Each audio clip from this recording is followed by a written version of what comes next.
Diqqat aholiga tezkor xabar. O'zbekistonda kelayotgan 24-mart sanasidan boshlab rasman tugatiladi.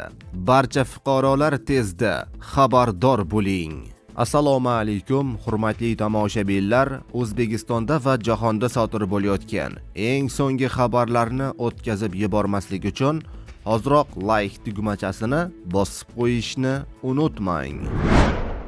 Ramazon oyida tana tozalanadi, ovqatlanish tartibi o'zgaradi. Shu davrda vulkan qabul qilish yanada foydaliroq bo'ladi.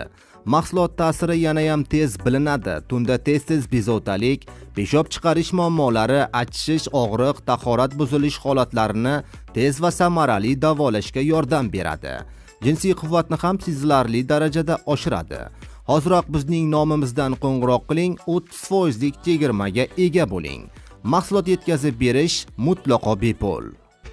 Diqqat qiling, Toshkentda isitish mavsumi 24-martdan boshlab bosqichma-bosqich tugatiladi.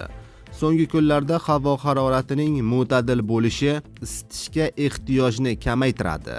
Shu bilan birga Ramazon hayiti va Navro'z kunlarida issiqlik saqlab qolinadi.